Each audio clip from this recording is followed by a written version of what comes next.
You're listening to Ernestly Speaking, the only weekly podcast that covers friends, foes, and anything that goes. And now, for your badass host, Ernest Owens.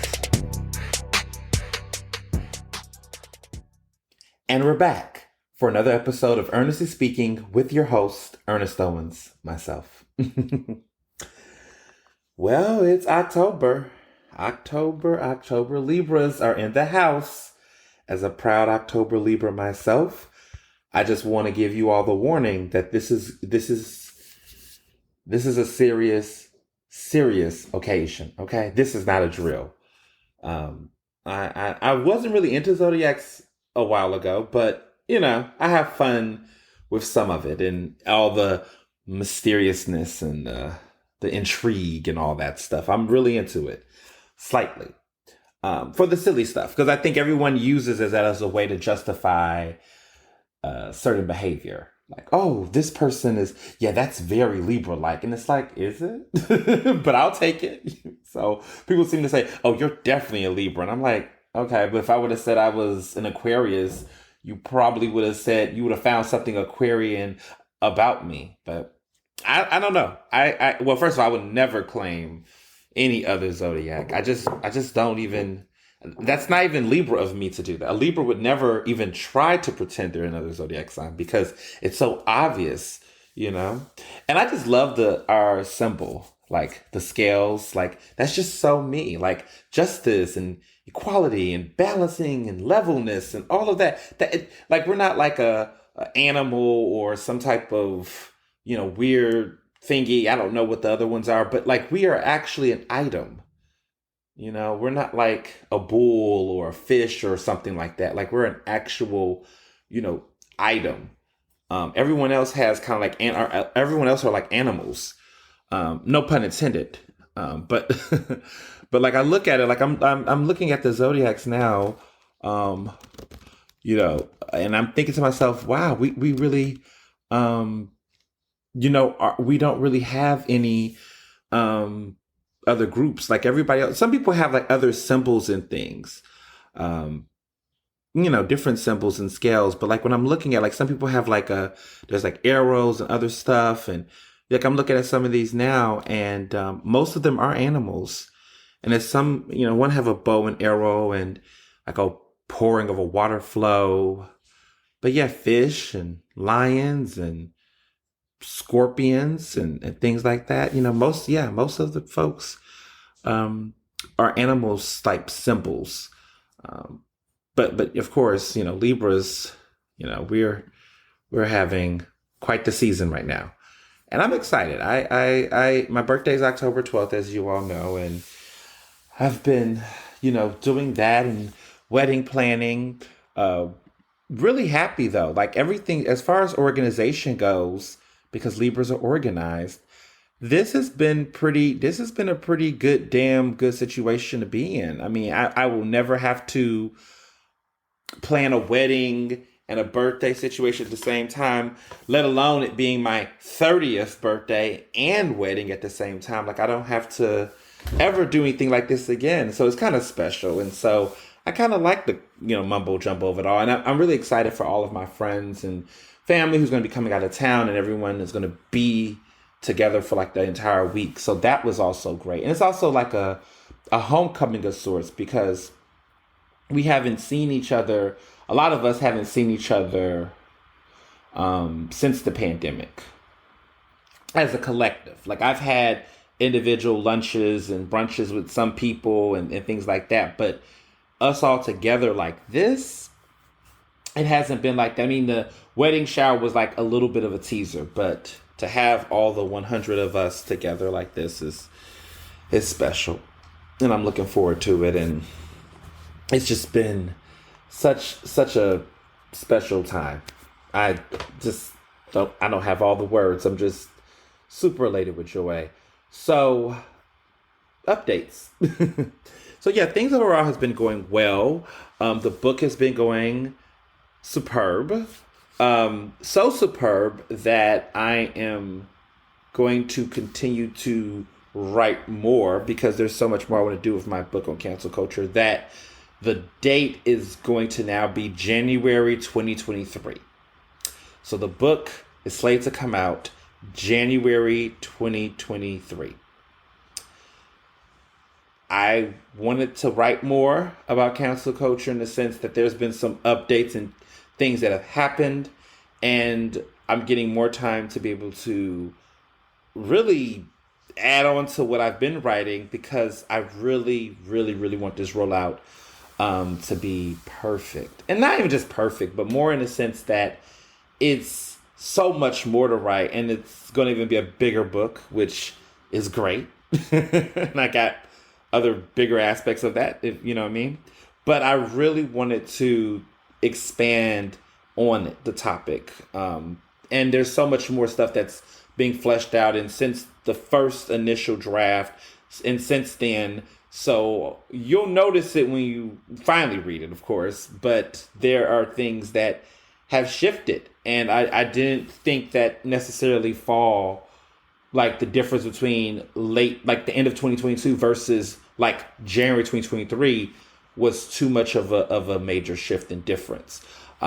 There's also a benefit of the marketing aspects that I'm personally excited about, just when you have a winter book, because it's going to be the top of 2023, which gives me the entire year to like build up morale and know that I'm coming into another new year, not 2022, but the next new year, with something that is on fire. So I'm looking forward to that. So for all of the folks, all of my people who've been anticipating the book, you just have to wait a little longer. January 2023.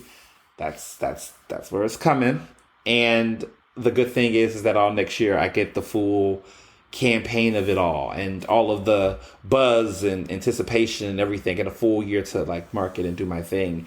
And I won't get into details, but there are some things that's going to be happening before the book's release that will make more sense. I might have hinted it in the last episode at the very end of episode, 37, I believe. I might have hinted it. 38, actually. Episode 38. This is episode 39. Goodness. Wow. So I hinted at something in the last episode, and that is, in other words, there'll be plenty of cancel culture conversation in various different ways next year. So everything's building up for this release for January 2023. And that's all I can say for now. But I'm super excited about it. It's been great writing this book, as you all know. And everyone from my agent to the publisher to everyone I'm working with have been phenomenal, and it's been a really good, exciting roller coaster. And just the process. I mean, I can't say much. Okay, so I that's all I'll say. I'll just say that everything's going well, and get ready for a crazy, ridiculous marketing and from me and from other projects, endeavors I'm doing, and get ready for this book to come out January 2023, which will not be that far from now. So the good news is I got to meet Don Lemon. You all saw that picture on Instagram and on social this week. There was the BPHL Fest, which was virtual and in person. It was hybrid, which was super dope. And so they had Don Lemon as one of their keynote speakers, and I was there, of course, the whole week doing social media and enjoying myself and taking pictures and all that jazz. And everyone was like, "Oh my goodness, you're at Be Well Fest." And it was a BPHL Fest. BPHL Fest. I always say Be Well because there's Be Well Philly. No, BPHL Fest, which is like an innovation festival that is like a couple of days long. They have influencers. They have innovators, business people, entrepreneurs, tech people, all types of the folks in that type of hub that for a couple of days, come to Philadelphia and talk about the town. And for those who remember, Don Lemon was a journalist locally in Philadelphia back in the late 90s, early 2000s for NBC 10. and was a big deal, And before he, of course, went on to CNN and everything else, but he was here, and he's originally from Baton Rouge, Louisiana, which I knew because, of course, I am a Don Lemon fan. So, for context, so people can understand what that shirt was about and what was going on.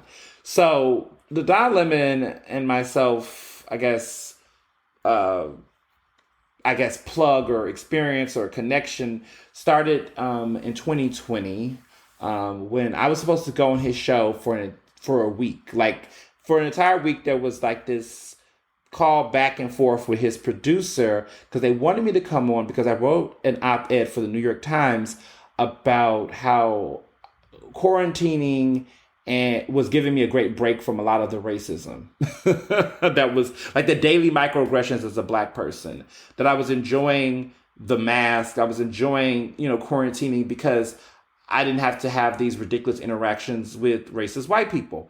And that, listen, I'm keeping it 100. Like it was quite an experience. And a lot of people remember that piece, and it did really well in the New York Times. And I did some interviews and some other cool stuff around it. But it was written because it was true.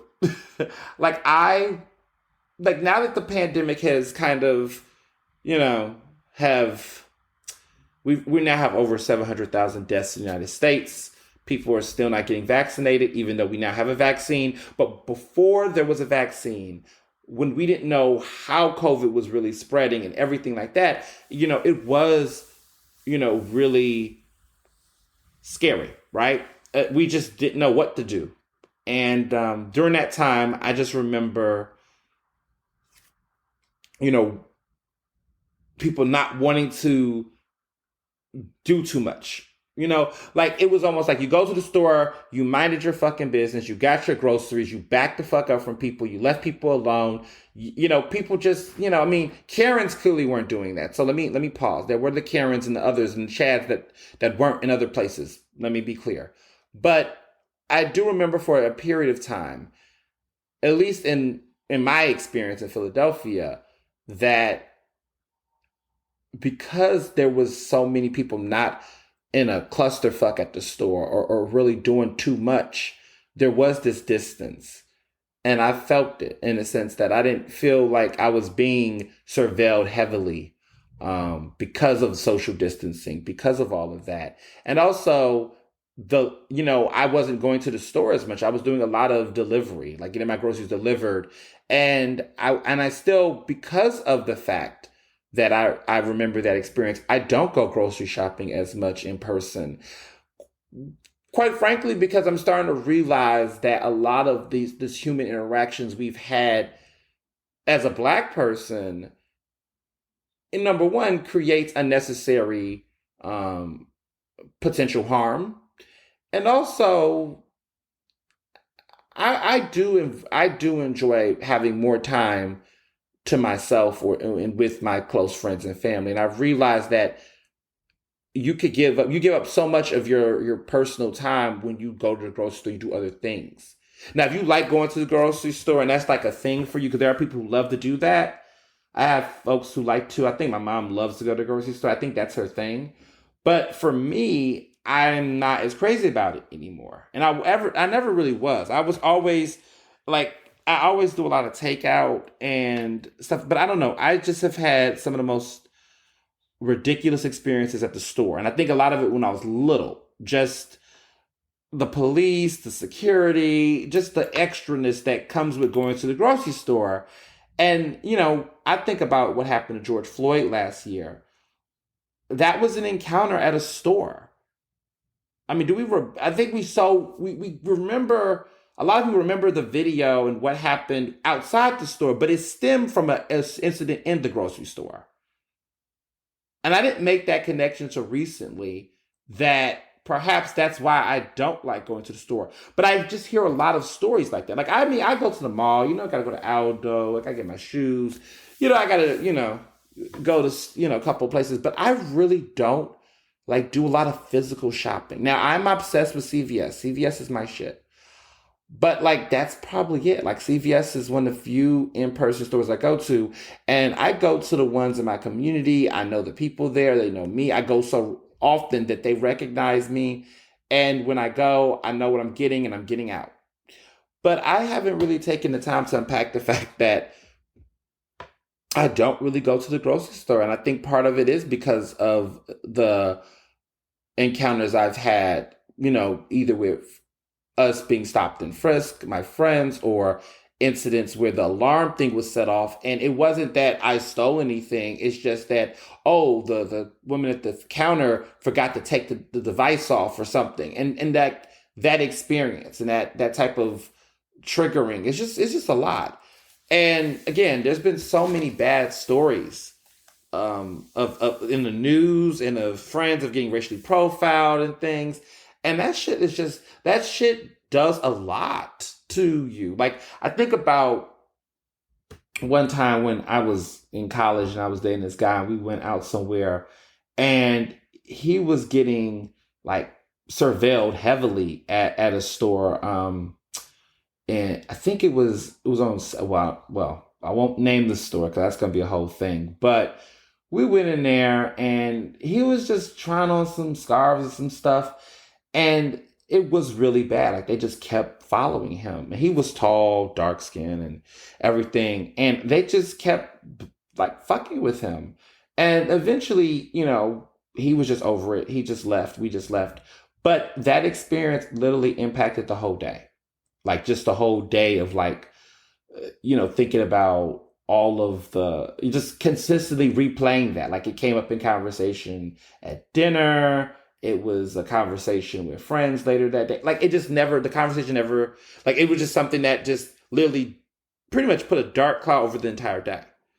And I don't think people take the time to think about the impact of their actions. And of course they don't, right? Right people, and when they do these things, they just look at it as, oh, this is in the moment. But for Black and brown people, it does carry an impact, and it can ruin a fucking day. So I personally am someone now that I'm all about, I'm not for unnecessary drama. I'm not for, stuff that that doesn't need to happen.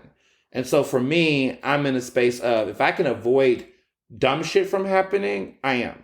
And so if I don't have to go to the grocery store and I can get what I need by delivery, I would rather do that than sit up and put myself through going to a store and dealing with bullshit.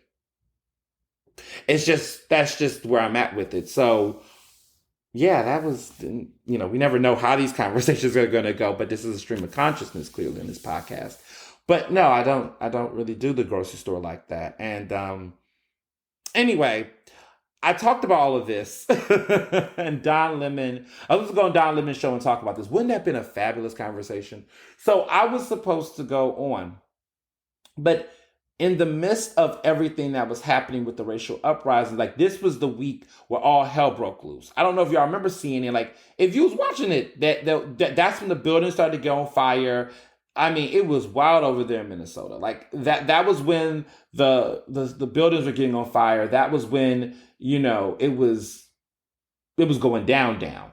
And each night that I was supposed to go on air, they had to move the reporters and Don had to cover that. And my segment got cut. And that happened like 3 nights in a row. And we just kept hoping that, okay, this time it's going to do, they would try to move me up an hour or at the end. And it never worked. Each time there was no room for me because of that. And it was a pain because I was telling all my social media files, I was like, I'm going to be on a show with John Lemon. And everybody would get excited and hype and everybody would be waiting. And then each time, they're like, oh, snap, here come the buildings. So it never happened. Not to say never. But anyway, here comes over a year later. He's here at this event. I'm here at this event. And we finally see each other. So the shirt I wore it says openly Black. This was a joke in reference to last year. Don was doing his thing and some white reporter or whatever said he was openly Black. And he's also openly gay like I am. And it's funny because he went on air and talked about this openly Black thing and it became a running joke. And my friends have a company called the Blairisms. They make these great T-shirts with black sayings, and you've probably seen some of the shirts. So, for example, there's that shirt that you all know that has the Savage logo, like lyric, bougie, ratchet, all that. And it's like 4 different meats on the shirt, and everyone's all like, "Where did you get that shirt?" That's who designed that shirt. Is the Blairisms. That couple. They're a black gay couple that have been together. They've been married for like ever, and they're cute and nice, and they're from New Orleans, and have, and I think they live in DC now, and they have this T-shirt design company, merchandise design company with like famous black sayings and hashtags and all this stuff. So they made an openly black T-shirt right when that Don Lemon situation went down, and they mailed it to Don Lemon. And Don Lemon has this shirt, and I have the shirt as well. And I was like, oh, wouldn't it be cool that when I see him at at this event, I can wear this shirt and he'll catch the joke. And the moment he came into the building, there go this big ass shirt I have on that says openly black, and he tracks up and he's laughing. He's like, oh, he knew, he caught it instantly. We took a selfie and everything. It was such a cool time. So he's really dope. It was great catching up with him. And, who knows? Maybe I will be back. I think I will.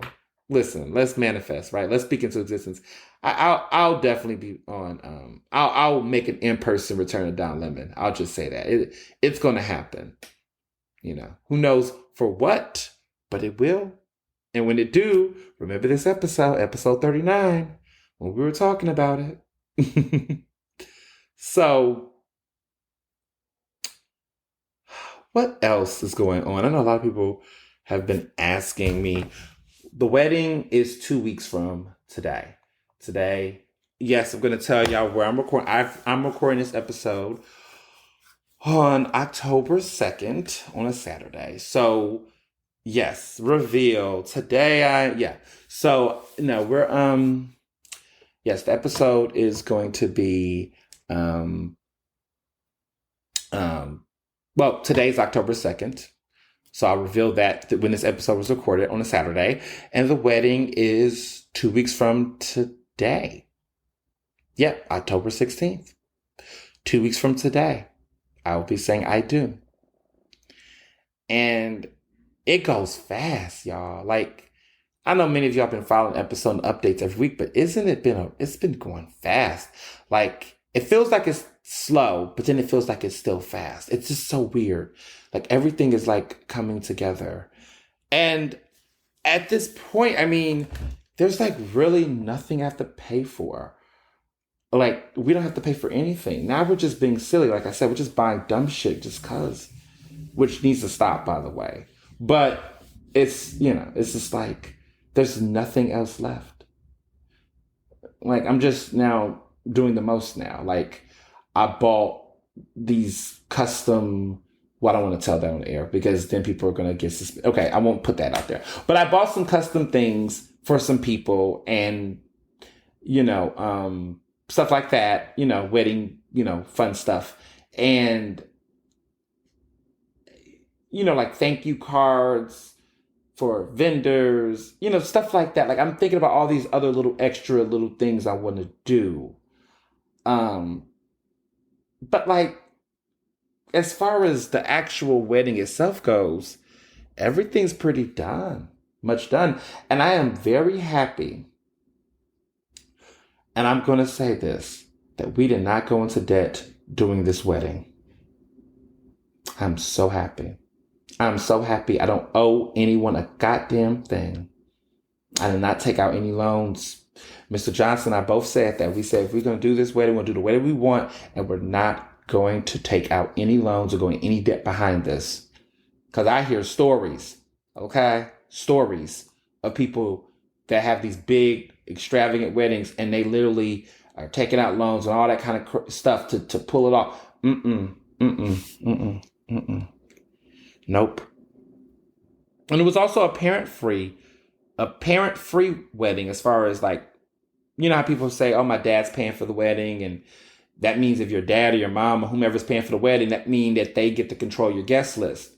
Not that I don't like my, mom's taste in guests, and neither does Barry's folks, but we was just very clear that that was something we was not going to do, because someone we know had a wedding like that, and they were just like, if you can avoid your parents investing in your wedding, please do so, because literally it becomes their event. And there's no shade to people who do it. Some people listening to this podcast might say, well, my dad paid for it and do it. Listen, that's fine. Everybody's different. But I have heard from the grapevine that oftentimes don't get your parents to pay for your wedding, because they literally will turn it into, lovingly, right? No shade, but they literally will dictate how your wedding will go. They will, because they're paying for it. Whoever holds the bag oftentimes holds it. Now I hear about bridezillas and princesses that do whatever they want and daddy just cuts the checks. Well, we don't have that over here. But I will tell you that from experiences of others I know close to me, they have said, don't have your parents pay for your wedding, or like put money into it in any kind of way, because they will literally dictate it, or force you to get guests you don't want to have, or that uncle you don't want there, or whomever. They will force it. And so I was like, you know what? You're right. I'm going to just, And so early on, when I talked to my folks about the way, they was like, oh, so, do you, what I'm saying? So how much is this costing? What are we going to have to do? I was like, nothing. You have nothing to worry about. Nothing at all. And it was hard, because in my head, I was like, okay, that means I got to step it up. But, we did. Mr. Johnson's bartender, Barry,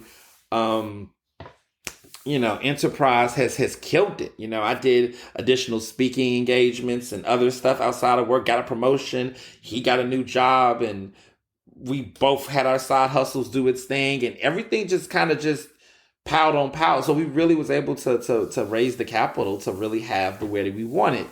And it worked. But again, it requires some serious tenacity, some hustle. But really, to be honest, it requires you to put the time in. I think one of the things that the pandemic definitely played a role. Let me just say that. The pandemic definitely played a role, because it allowed us to be able to, we didn't go vacationing. We didn't do any crazy major vacation type stuff or any major expenses. And so what we would have done with that kind of money, we put into the wedding fund, and really, paid off stuff early and made payments and came up with a budget plan and all that kind of stuff. Like, it really, it was a great relationship building activity. I feel like I'm already married, like, in my head. Like, this was a great bonding activity as a couple, like, looking at things. I mean, we've been together for 7 years, but just, this is like a major activity. We survived the pandemic together without going crazy. And then we also was able to, like, save and budget and, prepare for this big, huge WrestleMania of a wedding. And the fact that we was able to do that without going crazy about it, I think that was a great test. It was a great project, and we killed it. Like, I feel like we're on an episode of Princess without Donald Trump. But, like, I felt like we had, like, a project in mind, and we executed, and we was able to be level-headed. And that's how I know this man should be my husband. Because I don't think I could do that with anyone else. Like, even with my friends, even trying to do a wedding shower, like, as a friend's activity, where the friends are supposed to put the wedding shower together. It went well. It was fabulous. But it's just it's different, because there's more people involved. I think also, too, is like, when there's more people and everybody don't, like, know each other all the way well, it can create a different dynamic when it comes to planning. But I think when it came to just the wedding in general between Barry and I, we both had a really good flow. He's very level-headed and chill. I'm eccentric, but eccentric with a purpose and a cause. And it worked out. And we struck that balance. So yeah, I think I'm the most proud of that we had the wedding we wanted, and we just really were strategic and budgeting. And some people won't get it. Some people say, well, why have a big old wedding? Well, first of all, let me say this. Everybody deserves to have the wedding that they fucking want. Let's just start there. Stop counting people's money. Stop telling people what they should not do. I'm so sick of that. Again, if people are expensing it and paying for it themselves, don't. Now, if you're a parent and you have a kid and that kid wants things that they can't afford, but they want you to pay for it, yeah, like that's a different conversation. But grown people, spending money that is their own money, that they're spending in a with integrity and dignity, yes. Now, if you're elected official spending the people's money for shit that you shouldn't be spending that money on, yeah, there's going to be a problem. But if you are someone who is working, doing your thing, making your money in a very clean, legitimate fashion, and you choose to spend it on certain things that is for you and that's your business, then by all means, that's your business. You know? But I get so annoyed sometimes when people try to tell people how to spend their money on things or what they think of value, because everybody values things differently. I think it was important for us, because I was saying this to a group of friends a while ago, that I don't see a lot of Black gay weddings amongst men. Like two Black gay men that are not racially ambiguous, let's be clear, that are young, that are getting married in this type of fashion. I don't. I can count on my fingers a couple of Black gay couples I know that are getting married. I've been to a couple weddings. But we're really a unicorn out here as far as in media, you know. I was just saying this some other day, like, it's not, listen, there's nothing wrong with interracial couples at all. Clearly, love is love, right? Duh. But I just think that sometimes as a Black gay man, when I look at media depictions of Black gay couples, we don't exist. Like all of the major couples that are in media, that are together, that are celebrated and oftentimes put out there, are Black gay individuals with a white partner. They're not with another Black person. And that's not that to say that their relationship isn't real. They are. But what I'm saying is that a lot of times in media, those are the only relationships that are featured. When you look at movies, right? I can't recall too many movies that had a married Black gay couple that were both Black. All of my experiences in movies I've watched, they've been interracial. All of them. I cannot think of too many of them that have had those type of roles. I can count on my fingers particular movies or experiences where I saw that. And that says a lot, that most of the time when you see Black gay men in relationships in movies, like, I think, to be honest, like, Pose was like the first time I saw consistent Black gay characters dating, like, on TV. And Noah's Ark, of course. And that's why people say Noah's Ark is corny, this, that, and third. But no, Noah's Ark was special because they did that. I mean, Empire did that. I mean, there was some tragedy in the relationships on Empire with Jussie Smollett and his booze. But those are like the only shows. And I think Empire's, when Jussie Smollett married his partner, his character he was playing is Jamal Lyon, that was the first ever televised Black gay wedding on American television, was on that show. The first Black gay wedding was on Empire in American television history.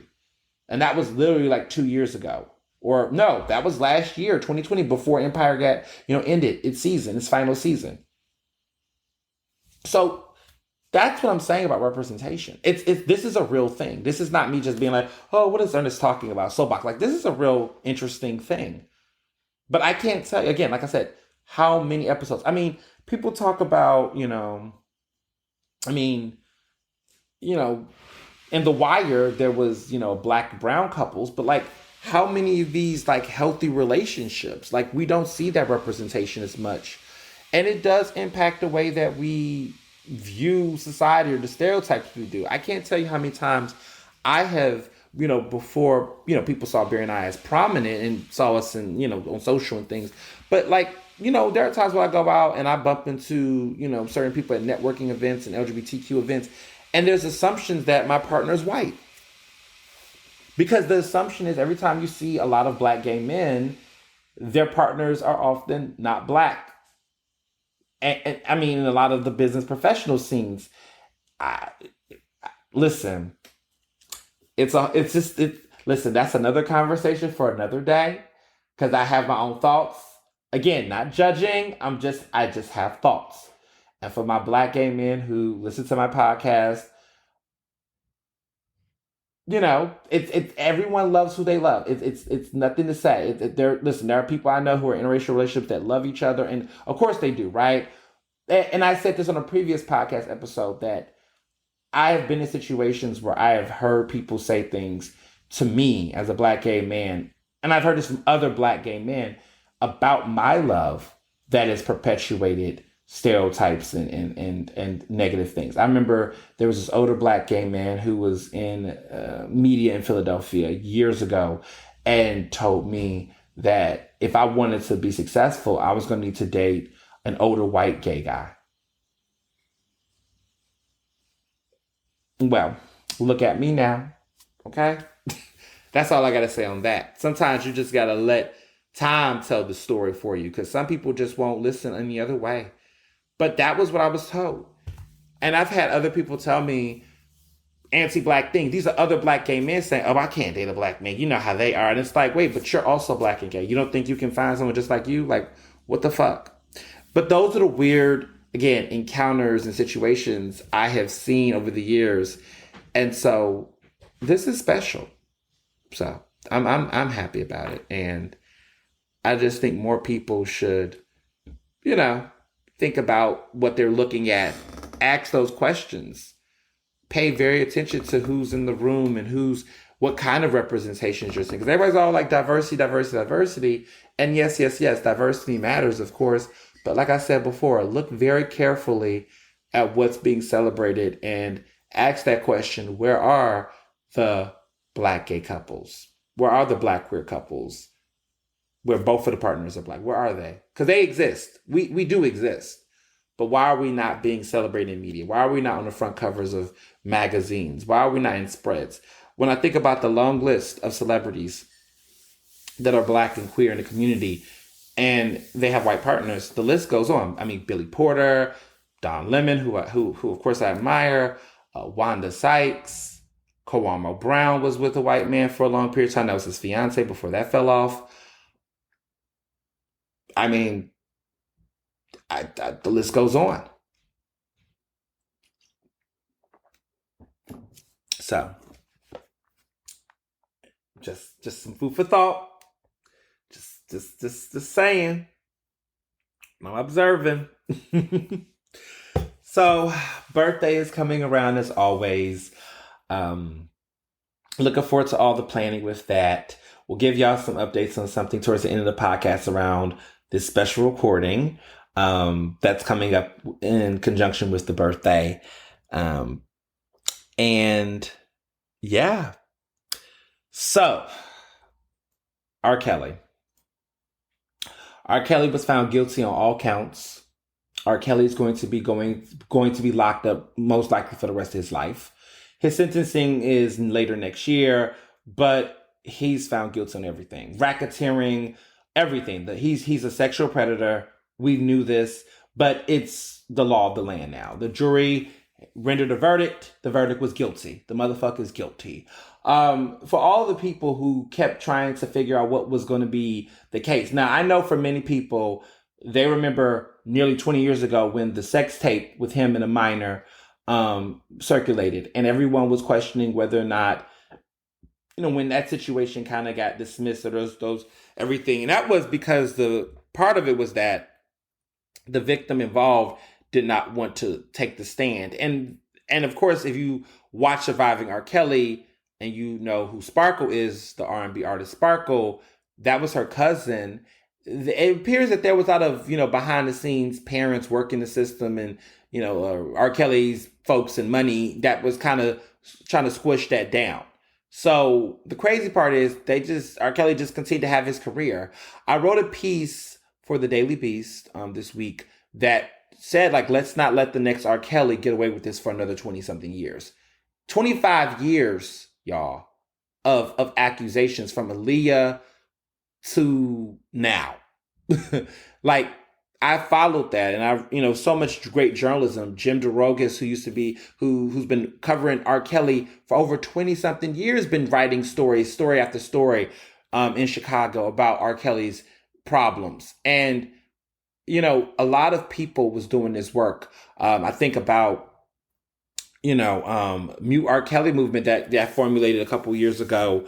I know one of the co-founders, Kenneth Barnes, and me and her have built a great relationship and have had we follow each other on social media, and we talk a lot. And she's her work with Mute R. Kelly and her partner, the work that they do as an incredible woke activist duo. It's impeccable. It's impeccable, and so many people are finally, taking that time to talk about it. You know what I'm saying? And it's been a lot. It's been a lot to see some of the stuff that's been said about R. Kelly since. I think about everybody who, for a long time, had told people, the co-founder, Oniki Odeleye, wrote a piece. There's been lots of pieces written in Time, the Los Angeles Times by them since this situation has happened. And it's serious, it's serious. And the thing is, like I said, Mute R. Kelly was telling people, and this was after the BuzzFeed story came out, like around 2017, I believe, which talked about the sex cults. And Jim DeRogas wrote that piece. And I remember that interview on HuffPost Live where R. Kelly was getting confronted about it, and he kind of was saying what he was saying. He got off the stage, and he was very intense. And then, of course, we know many years later, Gayle King had the interview with R. Kelly where he got up and, yelled, and it was a lot going on then. It was a lot. And in spite of that, people were still collaborating with R. Kelly. People was, the shit, like you have, jokes about the urination. You have Dave Chappelle. You have Boondocks talking about it. Even though Boondocks commentary on the situation, it mocked it, and it was that was of course, in my opinion, not good taste. Some of the way it was done, but it was a cultural critique about R. Kelly and how fans were about him, and there was something of interest in that cultural critique. And then what's funny is, that Regina King is the voice of those two characters, Huey and them, on that show. Regina King voices the two main characters on Riley and Huey on Boondocks. I did not know that until like a year ago, and so mind blown. But see, that's because I didn't know Regina King did that. Regina King can do anything, but that's not like my little like Gen Z moment. Like I'm a millennial, so that's like my millennial what moment. But that's a fair one. What's not fair was seeing a lot of Gen Zers recently say they did not know that Ray J was a younger brother of Brandy. And they were having a shocking moment on Twitter about it. And the rest of us were like, what the fuck? Like, I'm completely like confused. I'm like, what? First of all, they favor and resemblance. Second of all, what? How do you not know Brandy and Ray J are siblings? I just, like, what? No, you didn't. So, clearly they didn't see Moesha. They was not born when Moesha came out, but I'm just kind of like, that's okay. It's one of those okay moments. Somebody should tell them that Janet Jackson and Michael Jackson are related. Because I feel like that's going to be a thing. We're going to say, oh, Janet as in Janet Jackson, as in Jackson as in Michael Jackson. They're the same Jacksons. Wow. I feel like they're going to end up doing that. We might as well also tell them, by the way, let's put all the siblings together. By the way, these two are also siblings. By the way, Jessica and Ashley Simpson are also siblings. And also Evan Ross, who is dating Ashley Simpson, that's Tracy Ellis Ross's little brother. I want to make that clear. And they're related to Diana Ross. So that Ross is Tracy Ellis Ross and Evan Ross. They are together. They're family. Just in case you didn't know that detail. Okay. Just check. Amy says we're gonna just put all the relatives together, and Solange and Beyonce are siblings. The nose, there's only one nose. Beyonce knows and Solange knows. They're siblings. Just in case there's Gen Zers listening to this podcast, which a lot of them do, I just want you to know that. Okay. So, anyway, R. Kelly is a mess. The fans, many people knew this and still collaborate with him, still did songs with him.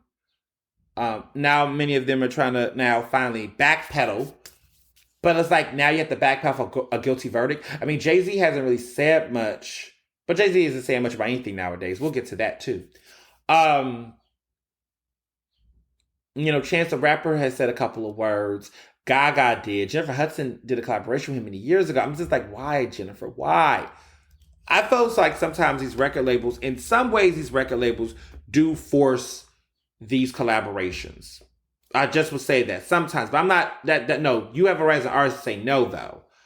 I mean, Britney did do Outrageous with him, and that was in 2004.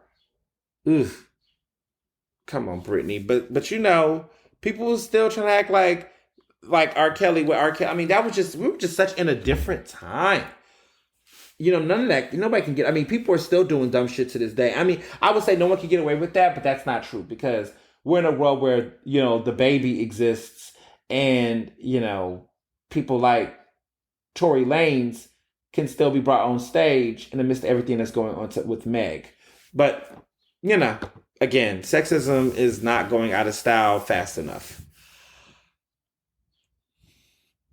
I guess the interesting thing for me has been hearing some of the men like Chuck D and others talk about redemption already for R. Kelly, second chances and forgiveness and all these things.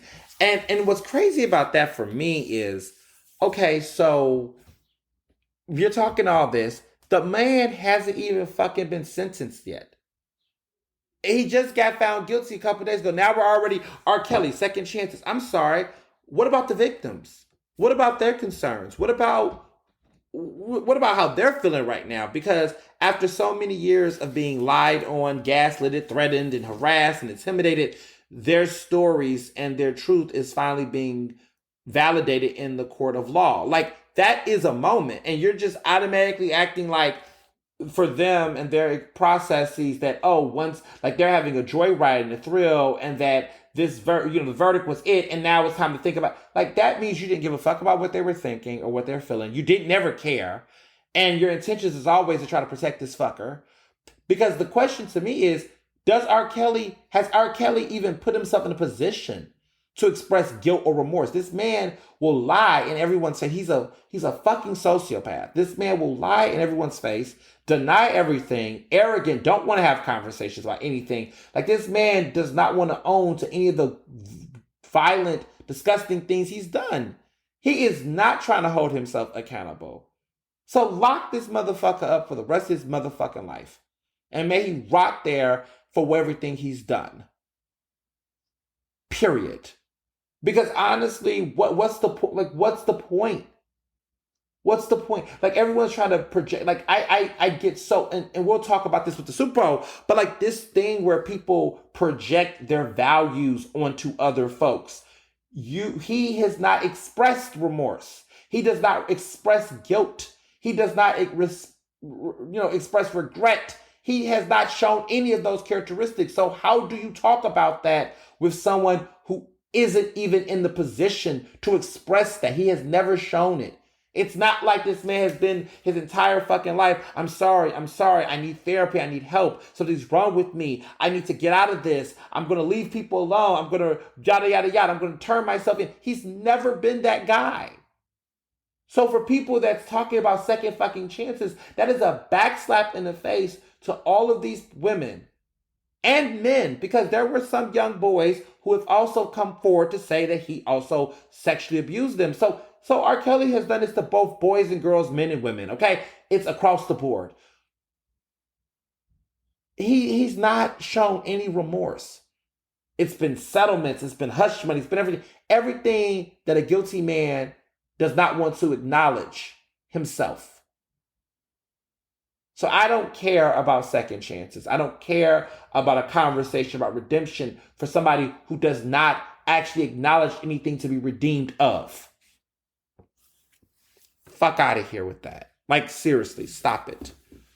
And it's so annoying because these guys, okay, in these barbershops and these guys on social media, right, these chuckies, they think they're doing something merciful and thoughtful and judicious. And they really think they're doing something thoughtful when they do this. Like, they really think, oh, you know, I'm saying what needs to be said about Mr. Kelly. You know, we need to think about this. We should consider this. No, we don't. No, we don't. Fuck him. Fuck him. Fuck R. Kelly. Period. And that's all that needs to be said. Moving along. So Free Britney is free. It's free Britney, bitch. Britney Spears, the judge ruled that the conservatorship with Jamie Spears is suspended. Britney's on the pathway to freedom. She's engaged, as many of you all have noticed. Apparently, he is signing a prenup. Her boo, Sam, something. You know, she always got her new boo. And I mean, she deserves, clearly. But she's getting engaged. Everyone's like, sign a prenup, sign a prenup. Apparently, he's come forward. He is signing a prenup. You know, it doesn't seem like he wants, you know, well, from what we know. But, you know, everybody's very protective of her. But at the same time, I mean, Britney's, you know, this woman just finally got to have an iPad not too long ago. How crazy is that? And I watched all the documentaries. I thought that, you know, I watched the Britney versus Spears one on Netflix. I watched part 2 of the New York Times interview special series, which they have been doing some good work on that. And they did the famous, you know, Framing Britney Spears. And this one was Controlling Britney Spears, which was a sequel. They do some great documentaries, if I do say so myself. I think they do great work. You know, well, let me be quiet. They do great work. And I enjoyed watching it. I mean, I didn't enjoy watching it in the sense of like, oh, this was some, you know, with the terrible, disturbing things that was said. But I was the level of great journalism. And even with R. Kelly, like, we cannot underestimate that the free press and the assembly, right? The right to assemble, that these have been the best agents of change that we've seen. Great journalism, great free press with great activism and grassroots organizing. Combine those forces and we have seen breakthroughs, okay? Because it's obvious the police aren't like doing anything, you know, in the midst of, you know, stepping up, right? Politicians aren't doing it, right? Like, politicians are not, you know, stepping up with policies that can enforce change faster. Celebrities clearly are not stepping up to use their influence to really impact the change or level. It's the people and the press. And I'm happy that I'm a journalist. I'm happy that I'm someone who can be, you know, that sphere that uses my power of the pen and voice to help influence this type of change alongside those brave, everyday activists and grassroots organizers that don't do it for, you know, money and all that shit, but do it for the right reasons. For us to combine and unite forces, we're powerful. And I think that's why Free Britney happened. I think that's why, you know, Mute R. Kelly happened, right? Black women, and on both sides of this, right? Black women in media and journalism, and Black women organized on the ground and doing that work. That's the kind of energy that's making this change. Even with Black Lives Matter, the same thing. And so I'm happy that I'm a part of an industry and a space that, you know, there's a lot of fuck shit in the industry. Okay, let's be clear. But that fuck shit ain't being done by Black queer people like myself. It's being done by white journalists and white media and a lot of powerful cishet men up at the top. It's not happening by people like me. And of course, Megyn Kelly too. And Candace Owens, but they're not in the family. Anyway, it's us who are doing this that's helping to shift this. And I think that's important. And I think that's the real story. Because someone was asking the other day, like, you know, like, why is now Free Britney a thing? It's because of journalists and because of those steadfast fans that really mobilized to spread this word. Like, everyone thought Free Britney, that hashtag was a joke for a minute. Like there was this I remember when I first was using the hashtag a while ago, everyone was acting like it was some type of crazy conspiracy theory. Like I am a Britney fan. I'm a diehard Britney fan. Ask my best friend Jamarcus. He'll tell you, we have whole conversations about her career, but and how she had Barbie dolls back in the day, and I have them, the early ones. And I bet they're collector's items now, y'all. Like I have the ones like the Slave for You. They made Barbie dolls of her most iconic moments at the time. And Sync had Barbie dolls too. They had their own dolls. Brandy had her Moesha one. Couple other folks did. Beyonce, Destiny Child had Barbie dolls too. Oh yes. But I had the Britney ones because they were treated as collector's items. And in my private world, I was a big toy collector when I was young. I have a lot of Disneyana. If this is sidebar from this is such a very like cultish thing, but to people who are into Disneyana, basically it's old vintage Disney collectibles, like old vintage Mickey Mouse. So I'm talking stuff from the 1930s and 20s, old comic books, pen collecting, things of that nature. I'm into that. Like that's my world. That's like my whole universe. And I'm really into that type of stuff. I'm not into it anymore as much. But when I was very, very little, I always thought that collecting these things, like this was going to pay for me to go to college. And I didn't need to, but I have a bunch of this stuff. Like I have a John Lasseter autograph, Toy Story sketchbook with original hand sketches from Toy Story back in 1995. I have it autographed by John Lasseter, the director of Toy Story. I have a lot of old vintage, like, Mickey Mouse teddy bears from back in the day, like like different looks of Mickey Mouse before he was, the Mickey Mouse you all see today, like old stuff with the eyes, with the cuts in them. It's a whole thing. I have a bunch of this vintage stuff, and my mother, bless her, has storaged all this stuff up and preserved it and everything. Lithographs at the Disney store, if y'all remember that kind of stuff. Lithographs, pins, sculptures. Oh my goodness. Snow globes. When I don't even know if y'all remember the Disney store, but like they used to sell those snow globes. I have a bunch of those boxed up and wrapped up, and they're such huge collector's items. And what else do I have that I like? So much shit. I have so much of that shit, but I've kept them preserved. Anyway, dolls too. Britney, I have those dolls too, and I was a fan. So this fandom goes back many, many years ago. And so just to see that hashtag be looked at in a different way today than it was several years ago is a testament to journalists and activists and those fans that really took it seriously. And that makes me also think about Surviving R. Kelly and Dream Hampton with that documentary. Dream Hampton is incredible. She is a woman who's been in the music scene and journalism scene for years. She is a legend.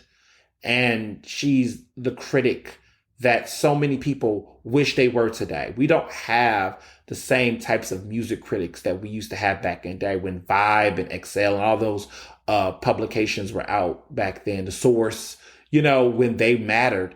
And she was one of the few women who in hip hop in that type of era that held her own and wrote those reviews. I go back and read her old reviews. Like I've read one she did on the Blueprint for Jay-Z. Like I've read some of her reviews. I'm looking back now and I'm just like, damn, they don't do it like this anymore.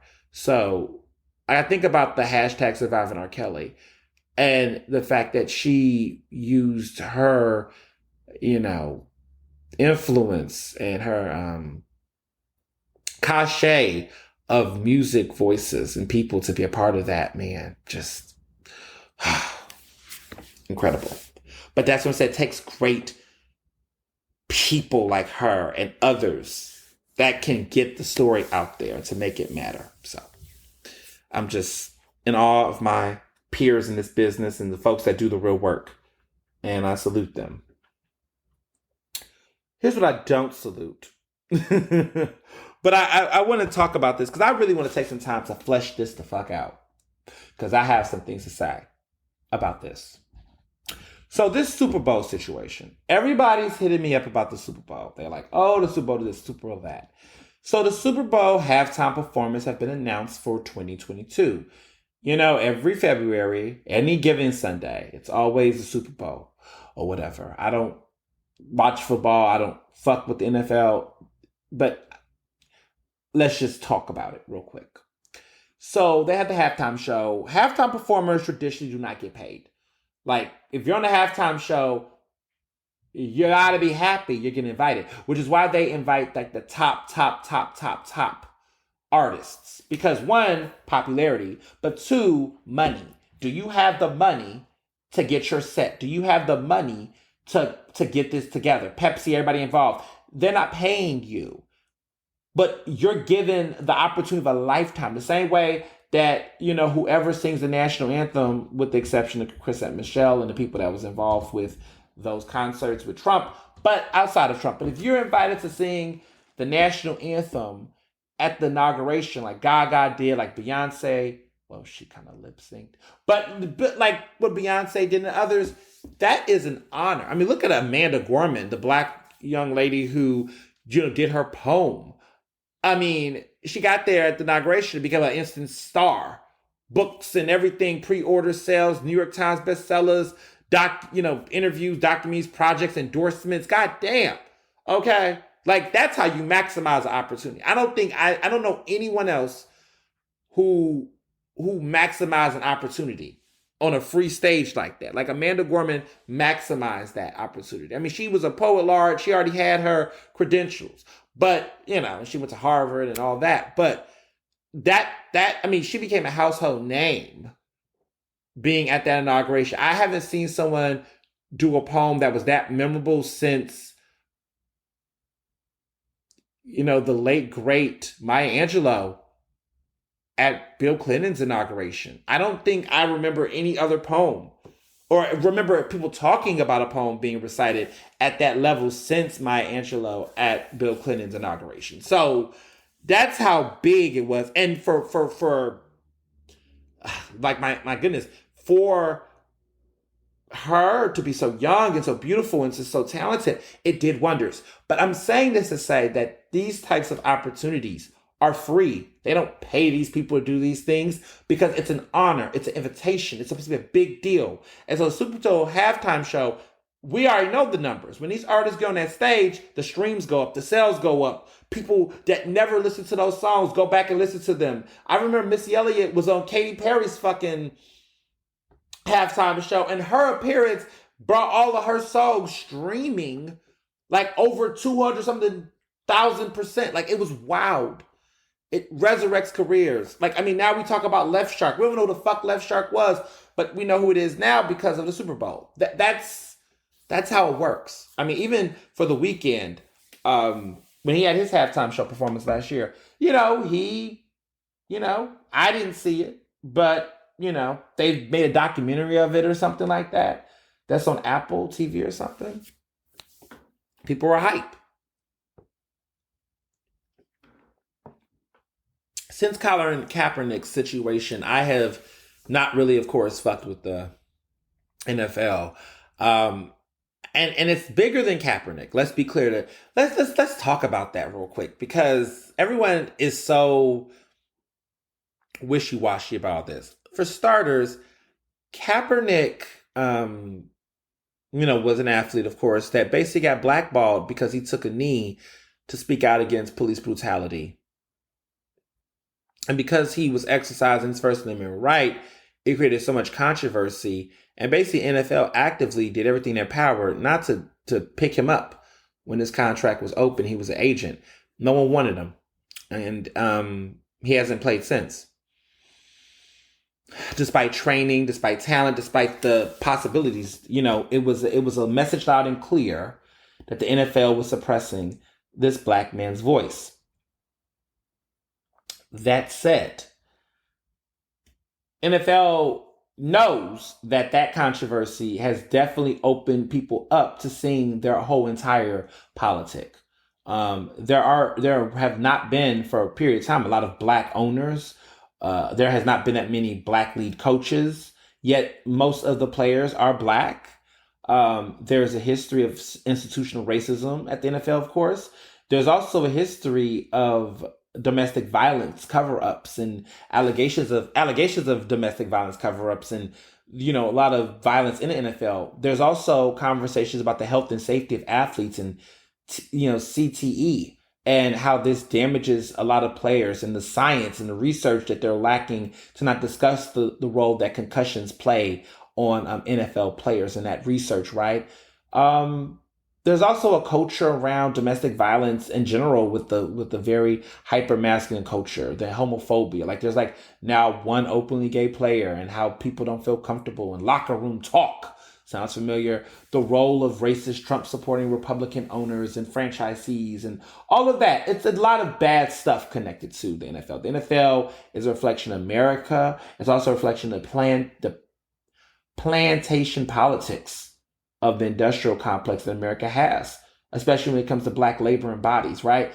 The NFL is disgusting. The NFL is a horrible place, and I don't fuck with it. I don't like the NFL. When I see the logo, it just turns me off. I'm just turned off by it. I don't get excited. I don't, I don't. And people say, oh, you don't like football because you're gay. I don't give a fuck. I like basketball. I like the NBA. I'm interested. The NBA has had interesting conversations. I don't know where all this anti-vax shit coming from with some of these players, though. But I mean, there's a lot more progress around the NBA than with the NFL. I mean, the NBA has its problems. Let's be clear, but NFL is just straight trash for me. I just don't get it, and they don't want to be better. To be honest, they're very performative. I mean, all this, national Negro anthem singing stuff, like, this is all performative, and it's disgusting. And they're a multi-billion-dollar industry that is worth fucking billions, and their contributions to society at large is pretty disproportionately mediocre compared to how much they hold. It's just, it's ridiculous. So that being said, halftime show happens. They announced the performers, because this next year is going to be in Oakland, California. So this is a big old deal because it's in Oakland. So they have Mary J. Blige, Eminem, Dr. Dre, Snoop Dogg, and Kendrick Lamar. They're going to be participating in the halftime show. That's right. You heard me correctly. Kendrick Lamar. What the fuck, Kendrick? Listen, I am so hurt. Because y'all know I'm a Kendrick Lamar fan. I'm a big K-Dot fan. I really, really, really like his music. And I do. And I hear things and whatever. I like it. I like Damn. I thought it's an incredible album. It should have won Album of the Year. Bruno Mars, come on, man. You know you don't deserve that. He didn't deserve... 24 Karat Magic should have been happy was nominated. But to win over Kendrick Lamar's Damn, which went on to win a Pulitzer Prize, the fuck out of here. That's the stuff that makes me so mad with the industry. But anyway, I was very, very surprised that Kendrick would do it. And, as a fan, he just disappeared during the racial uprisings. No music, no message, no anything. And then kind of, is hinting that, his final album is coming with his record label, TDE, Top Dog Entertainment. Recently he said this, and I was like, I just don't know. He just disappeared. And for every millennial who lived for his music, him disappearing like that just was like, okay, maybe he's reflecting. Maybe he's putting this music together. I don't know. I mean, maybe expectations for artists are ridiculous. I don't know. Like, I used to be crazy about Rihanna, and when is Rihanna going to drop this album? But I'm convinced that Rihanna's new album is her Fenty collection. Like, it's not, I don't even think we're getting new music. I mean, I remember when Beyonce, there was a drop for Beyonce's music for a period of time where she just dropped self-titled, and we were like, oh shit. She's like, y'all asked for it, and look what y'all, I mean, that was well played, Bay. But well played, B. Well played. But in this situation, it's Rihanna, this Rihanna drought, it's real. Even this Kendrick drought is getting there. He hasn't dropped the album in nearly 5 years. It's getting close to 5 years, man. What's going on? I mean, these artists are taking it. But see, the artists of today, a lot of them, I don't know, they get older, or they had a couple albums, or they've had some fame. they really are resting in their money. They're like not motivated to make music because sometimes they make music for money or for those things, or they delve into acting or other things. So they're like, oh, music was one of my passions, but really, I really want to do this. That happens a lot. Look at Will Smith. Like, Will Smith is a Grammy award winning rapper, but he's now an Oscar nominated actor who is more known for his acting now than his music. So it's just, that happens. And I have some, I'm going to stay on topic because Will Smith, I'm going to stay on topic because I'm going to get to Will in a minute. But my whole thing, though, with this Kendrick thing, I'm just devastated personally because I'm just like, why, man? Why give them, why do this? And I'm going to get to this. Like, I'm disappointed. I mean, first of all, I don't expect anything from Eminem. I don't expect anything from Dr. Dre. Snoop Dogg, really? Mary J. Blige, why? I mean, I don't know what's going on. But, I just think this is an example that really, everybody's saying that this is through Roc Nation. So Roc Nation, of course, is connected to Jay-Z. And there was all this talk about Jay-Z's creating change, make change, all this shit he was doing. Talking about, so we done kneeling. Oh, but you got the rappers out here rapping. So it's just so upsetting because I remember some of those conversations. I remember Snoop Dogg talking about Kaepernick. I remember so many people talking about it. And it's such a slap in the face because, there was a moment, right? And I knew it. I knew that Jay-Z, years later, where's all that change, all that progress at the NFL? Nothing. It didn't happen. And there's some real serious Jay-Z evangelists that are always swearing that Jay-Z is some master mind, that is doing something profound that we don't know about. No, he's just a fucking capitalist. He's a gross capitalist. That's all it is. He's just a man that wants to make money for himself, and he's a businessman. And every blue moon, he does a couple of nice things because that's what neoliberalism looks like. That's what Jay-Z do. Like, that's who he is. It's not anything profound, but there was always, I remember when he first came out with this partnership, I was like, this is trash. And I was like, y'all gotta wait and see. Let's see what happens. And 2 years later, nothing happened. There was no, table shaking existential moment for the NFL. There was none of that. Actually, it was a continuation of the same shit they're doing. And he just played overseer to just get them back on track to be where they were before the Kaepernick controversy. Like, that's really what it was. Like, he was there to get everybody back on track, get the NFL back on track. He got the money. The change was him. His bank account changed. The change came from him. Somebody got some change. He got on the plantation as the overseer to get everybody back on. That was getting off the boat. He brought them back on the plantation and, probably got them some incentives to stay. And the rest of us are bamboozled yet again. Not me, because at this point, there's nothing that the NFL can do to convince me to come back to watching them or caring about them or giving them my energy or time. The Super Bowl Sunday for me is officially Janet Jackson Appreciation Day. Okay, that's what I celebrate on Super Bowl Sunday is Janet Jackson Appreciation Day, hashtag Janet Jackson Appreciation Day, which was started by an incredible Oscar-winning, now short filmmaker named Matthew Cherry. Please check that out. Look at what that's about. But that's what it is. Like, Super Bowl Sunday does not exist for me. I don't celebrate it. I don't watch them. I don't support them. I refuse to. Okay? And if people cannot make the correlation between the CTE and the athletes' concussions and the domestic violence cases and suicides that have happened with NFL players over the years and decades, check that out too. But we talk all this about taking stances, but we support industries that fuck up black men's minds and bodies and also exploit their labor and also create harm to their wives and partners and spouses. I mean, I don't understand it. But football is American pastime. I thought baseball was. Oh, okay. But like, people are obsessed and they love these things. And the hypocrisy is there. The hypocrisy is there.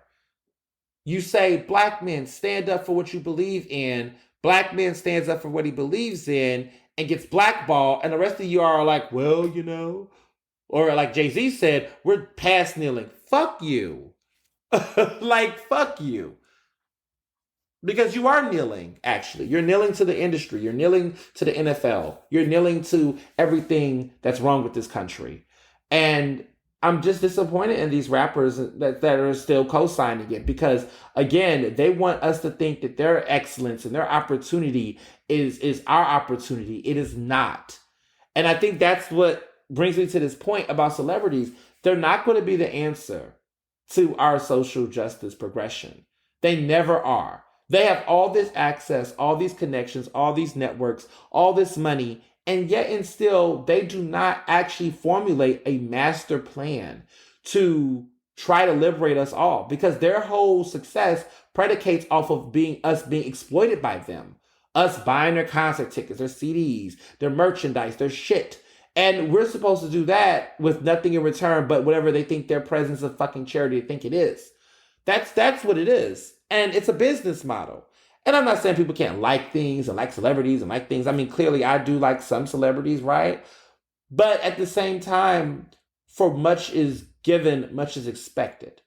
And sadly, that's just not true for them. And so what I want people to understand, and I think needs to happen, is that two things can exist. And we need to be clear on what those terms are. One is that this was a business decision that made some Black artists some money. These compromises to their integrity, to the movement, to whatever they thought was social change, they compromised that to get a check to work with the NFL in 2021, right? They made that decision. They compromised. That being said, the other thing that is still true is that the NFL, while these individuals had their own personal financial gains or incentives or whatever they thought it was going to do to elevate their brands, we as the people are not getting really anything in return. There's no real social change happening, and the status quo remains.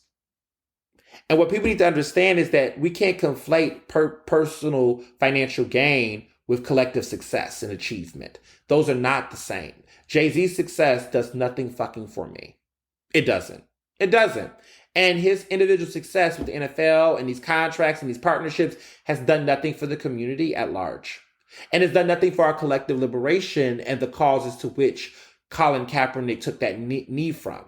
Because at the end of the day, had he not taken that knee, this conversation would have never been elevated like it was. So for everyone that has something to say about Kaepernick and all this, that, and the third, we wouldn't be having this conversation at this level within the NFL without him. So for these people to move in the name of change without him or without standing up for the beliefs that he held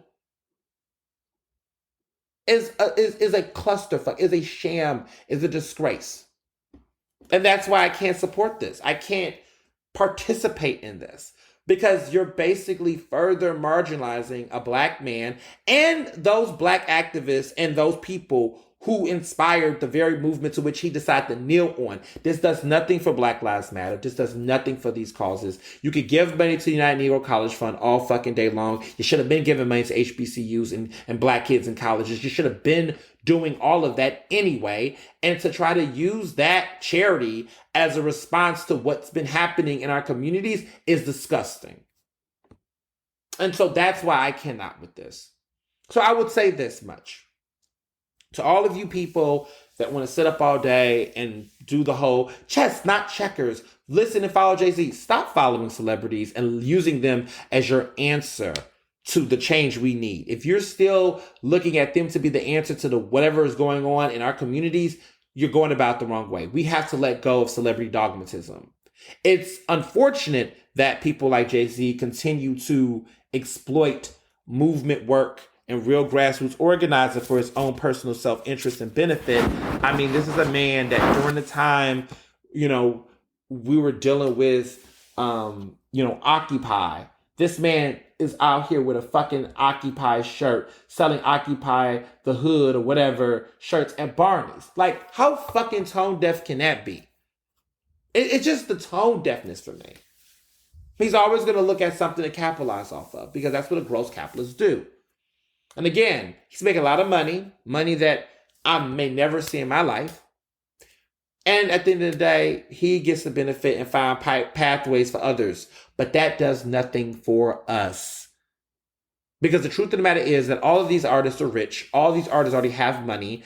And them getting more money does nothing for the everyday artist who doesn't have a chance. This did not have to happen. It did because he allowed it to. And because they signed up for it foolishly. And it is very telling about the performativeness of all these artists, even the ones you may like. Like, I like Kendrick. I liked Kendrick. I'm disappointed in Kendrick. I don't know. And quite frankly, there's nothing, I mean, unless he goes to the Super Bowl and does something where he just does something countercultural and uses the opportunity to say fuck the NFL and tell them about how they did Kaepernick or some shocking moment like that, he is now in my questionable book of this is sus and this is weird and what are you doing book. That's where he falls within. So, yeah, won't be watching the Super Bowl again. Nice try, NFL. Y'all tried it. Gonna put all of them together like that. You know what they were trying to do. Okay? They're like, we need to get the black viewers up.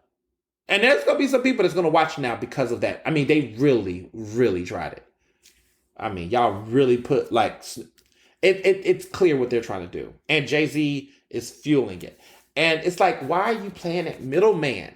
I hate when companies hire the black diversity inclusion director person that's supposed to be that middleman, that's supposed to convince us that Massa over there or whatever is not as bad as we think he is, and we're going to come together and forge a plan. Like, I cannot do this anymore. I'm so sick of these type of dynamics. And that's really what Jay-Z is doing. He's playing that middleman. It's like, hey guys,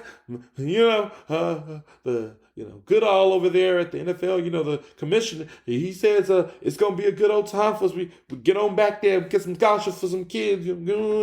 Jay-Z has money that can give those kids scholarships. They all have money. They can create their own funding. They don't need the NFL to do shit that they can fucking do themselves. I'm so over it. Next. So, on my next list, Will Smith. It's been interesting, right? Will is, 53 now. I think he just turned 53. He's a Libra. He's a September Libra. Let's be clear. Because I do need to say that he's a September Libra, which is different. Not all Libras are the same. He's a September Libra. So let's put clarity on that. But he's got a book coming out. He's coming to Philly. He's coming to the Met soon. And I think in November to promote it. But his book is called Will. And he's really open up about his life. He's unleashed. And I'm happy that he's dropping a book after 50. I feel like the best autobiographies and stories of people's lives are when they're after 50. Like, that's like a milestone. Like, when I turn 50, I think that's when I'm going to write the life book, like my life, or talk about at least the first half of my life.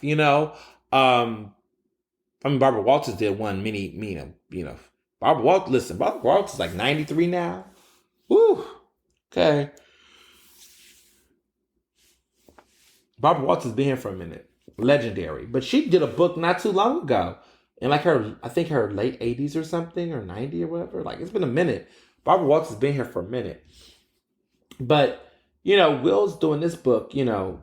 I mean, I think Bill did a book. Everybody's done books. I mean, Obama's doing his book now. He's past 50, of course. So a lot of people are doing their books now. But he wants to talk about his life and, all the things that's come in between and everything, which I think is cool. Because I know a lot of people try to do books about their life, and it's like, you ain't been around enough to tell your life story like that. Or they try to do movies about themselves and they want to star. Like, the worst movies ever is when people do stories about their life and they play in the movie about their life. That is weird. Like, I remember Fantasia, I think it was Life Was Nothing But a Dream or something like that. She did for Lifetime and she played herself. And I thought that was so weird. Like, I mean, Fantasia is a interesting person. And honestly, I would have liked, now with everything that happened to her after all the fame and some of the situations, the overdose and all that, the emergencies and the drugs. And it was some interesting stuff happening. She's had some tragedies and some things happen to her. I would have been curious to see the life story, years later, because so much has happened since that movie came out. I thought the movie was super premature. It was a Lifetime TV movie. And shame on Lifetime. Lifetime back then used to be playing with the movies. But anyway, He's now got this book. I mean, Will is always trying to sell something, by the way. I'm just gonna say this and just keep it 100. I don't want to hear anything more about Will and Jada's relationship. I am over it. I am I am over it. As somebody who's about to get married, I have never given that many fucks about someone else's marriage ever. Like, this is too much. Like, he's coming out basically. He came out in an interview for GQ with Wesley Laurie, who I know, incredible journalist, fellow millennial black journalist who tells incredible stories, and he's just great. He interviewed Will Smith. He also did an interview with Andrew Gilliam a couple of months ago that was also really good, and I texted him about some of the aspects of that story. You know, Andrew, he's the governor, the Florida governor hopeful that also came out recently as bisexual after, of course, being caught in a hotel room under some suspicious, weird circumstances. It was a lot, but that guy, he interviewed him too. But he interviewed, Will Smith recently for the cover issue of GQ, and Will talks about his relationship with Jada, and he's like, basically came out that they had an open relationship, or they have an open relationship, and they don't want to be, imprisoned in their love. Let me fucking see. This is the shit that pisses me the fuck off. As someone who is into monogamy, and I'm a monogamist, right? I don't judge people for having open relationships. If that is your taste and your flavor, by all means, that's the agreement you and your partner have. But what I get annoyed with is that as someone who believes in monogamy, for myself, and that's my relationship dynamic, I am often told in my circles that they say, oh, Ernest, you're such a prude. Oh, you don't like polyamorous relationships, or you don't get it, or they feel like people judge polyamorous relationships, open relationships. I don't. It is what it is for you. Something that I wouldn't do for myself, because I find myself just unable to emotionally have the same ability to give myself to different people. I not in this, not in a like slut shaming, sex shaming way. It's not about sex. It's just that I don't have that chip in me, or that ability or talent or that dynamic within me to have emotional capacity and space for multiple people at the same time. I just don't. Like, my attention span is very wired. It's like, look, I have enough in me for one person. If that's selfish, maybe it is. I don't know. But I just can't imagine for myself having the ability to be with multiple people and try to, have a relationship in that dynamic. I don't know what that looks like for myself. Like, I'm like, how? I feel like Mr. Johnson is enough for me to just, get into and comprehend and explore, that I just couldn't even imagine another person in our relationship, because I just wouldn't know how to divvy up my energy and time and all of that. I just wouldn't know what to do. That's just me. So I don't know how to do a polyamorous relationship. I don't know the dynamics. I just have no interest. And that's cool, right? Everybody got their own preferences, and that's real, right? Everybody got their own tastes and things that they're into. I just can't imagine. Like, I remember one time, even when I was single, now this was not polyamorous because it was not all of us in a relationship, but I remember just like, it was hard for me to date multiple times, like trying to have a flow of like, okay, this person I'm going to meet this weekend, and this the other boo that I'm going to hit up. I couldn't even do that. That was such a hard juggle trying to do that back in the day. Like, it was like, ooh, this is a lot. Because then, feelings get involved. Like, I have feelings. I catch feelings, okay? People like catch flights, not feelings. I'm fucking sorry. I'm a human. I catch feelings. If you are in my space and we spending time together and we keep seeing each other and doing some things, I am going to feel some type of way. I don't know how to detach myself from that. There are people that know how to do that. I don't know how to fucking do that. I am going to catch feelings. I'm going to think about you. I'm going to, tell you happy birthday. I saw this episode of Queen Sugar. I'm going to do a little spoil because, listen, if you watch it, you know. But in the show right now, the actor who's actually gay in real life, Ethan, he is on the show. He is the son, he's the son, the young son in the show, and he's in college now, and he's having a relationship with um the professor, um his professor, who's much older than him, of course. Um and it's interesting because the dynamic. So for starters, so I'm sorry, Nicholas Ash is the actor. Ethan is Blue, the little boy. Little boy, sorry. It's Nicholas Ash is Micah, who is the son of Charlie Bordelon. Okay, and Nicholas in real life is queer, which is super exciting. And I met him actually in LA a couple years ago. He's so adorable, but so small, like very, very small. But he's a young actor and talented.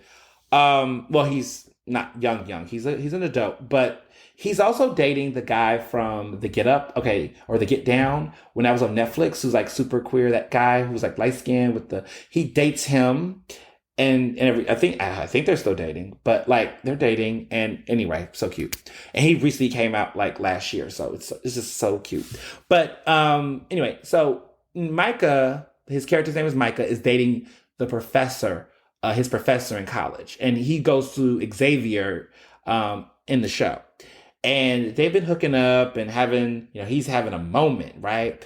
But it's her birthday, and he shows up to the her office with flowers, and she's like, hold up, you can't come up to my workplace. He's like, well, it's your birthday, I just wanted to give you flowers. She's like, oh, no, no, no, no, this is, are you catching a feeling? Like, this is a separation. It was just sex for me. And he's like, oh, okay. He looks so sad, and like like he's getting like his little heart broken. And I was like, oh my goodness, no. And it was, he tries to play it off cool, but he's devastated. And he was just like trying to play it off like, oh, it's not feelings. I just thought it's your birthday, so I should bring flowers. And she just look at him like, no, you don't do that. Like, so I just feel like I'm a Mike in that world. Like, I don't know how do you just, there's people that could do it, but I just don't know how you could just do it. If it's multiple, it's just to feel like there will be feelings or something. And yeah, I just, no, that was never for me in that way. I was always in the mindset that if there was something like that, it would literally have to be a one-time thing. It could not be a consistent thing like that. I mean, people have flings, and flings can only, well, see, people can have flings, I suppose, but there would have to be a reason why you two are not together. I think for me, when I was, in my earlier dating phases, I think the flings thing could work because the guy was on the DL. But let me be clear, the guy did not have a girlfriend, because that's still a mistress. I'm nobody's mistress. I don't do that, okay? That sideline hoe stuff. That's just my opinion. I'm not going to talk to somebody who's in a relationship with somebody. That was always my rule, because whether that man is dating a woman or another guy, it's just messy. And there's a lot of people that think that shit is cute. And I'm not, listen, maybe I'm judging some people today, but listen, I just feel like karma is real. Don't open no door that you have not closed behind you. Just don't do that. Don't be talking to nobody else's man and nobody.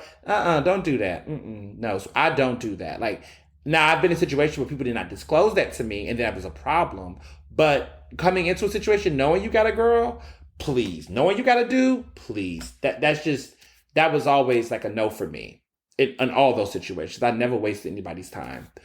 But the detail was like these guys were very discreet, so there could not really be a relationship because I was out, and in my mindset I was like, okay, so there was clearly a barrier for me to know, like, okay, this is clearly just gonna be that. But that's because either I was in circumstances where I just didn't feel like being in a relationship, but I wanted something consistent. It's weird, but but again, that was a different situation.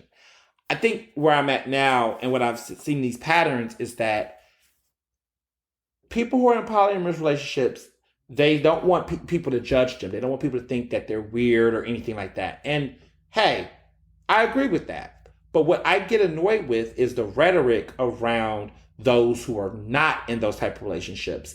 And so for Will Smith to say he didn't want to be imprisoned, so you think monogamous relationships are imprisonments?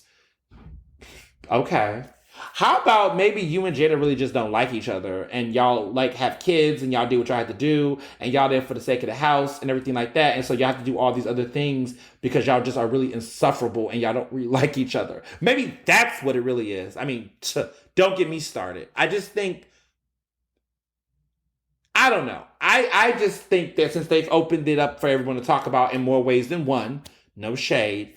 I mean, one could argue maybe they just don't really like each other. And I think for the sake of financing and prenups and all that other shit, it's just at this point not even worth them divorcing and doing all that. Like, because what does that look like for them to divorce, right? What does it look like for him to move on the other side of town and her and split the, real estate and all that shit? When you get to that, when you have that kind of money and you have that kind of equity investment, I think it becomes a reality of, honestly, if we were to really try to break up with each other, it would be easier for me to buy you a little log cabin on this fucking house and you could just stay there and we could just do that rather than try to do all this cutting resources. And I mean, there's still maybe like genuine love they have for each other as people. But like as far as a romantic, like I love my wife, like I love her, unconditionally. Like I there's a real like I don't think that passion is there anymore. I think that they just are learning to live with each other in a different way. And that it feels like it's a business partnership more than an actual loving relationship where they really do care for each other. Because it seems like they both do things to each other that pisses each other off and hurt each other and annoy each other. And I think they tried to make it work at one point in time. And I think they realized they're so far gone. Because what she was doing with August Alsina, child, come on. Come on, entanglements. Get the fuck out of here. That boy, because August was like half her fucking age. She was messing with this dude at like 22 years old and she's like 48. I was 22. Let me think. Let me do the math. That's a 26-year difference. Not Jada. Okay? Not Jada. That boy is close to her son's age. Not Jada. When she was dealing with him, I don't remember like a 22-year age difference. I remember he was 26. Or whatever the age difference was, it was inappropriate. That boy was old enough to be her son. And that's weird. And to me, that was the thing for me. It wasn't like, oh, it was another man around her age. This was somebody else. This was a thrill ride for her. And what she did to August is because even August caught feelings. And you saw he was messed up. And he had a lot going on in his life. He had a lot of trauma, health issues, and she was messing with him during that. Like, girl, you ain't right. Like, none of this is okay. And so they're trying, I feel like, to try to spin this into some shit. Like, that's the annoyance about it. And then also Will's comments about the police, which we're not going to even get into all that. Like, he was just like, oh, we got to clarify what we mean. Defund the police, defund the bad police. They marketed bad. Shut the fuck up, Will. The answer is defund the police. There are no good cops in the racist system. That's the message. That's the marketing. You just may not want to hear that because nobody wants to talk about how institutional racism actually exists within the police system and that it creates and harbors a system of violence regardless of intention or not. But you know what? That's another conversation for another day. But anywho, back to this bullshit. The situation with Will and Jada and just all of that, I feel like they're trying to repackage and remarket it. First of all, Jada is not a therapist. Real red talk table, whatever the fuck it is, that table is, they're not therapists. This man reads The Alchemist and thinks he's a fucking, enlightenment guy. Like, he reads these little books and goes to Costa Rica and thinks that this like meditation shit makes him this actualized person. And that's just that Hollywood shit that annoys me. Like, Hollywood people, oh my goodness, drinks, tea with collagen, becomes health expert. It's just, they're just weird. Holly weird. That's Holly weird.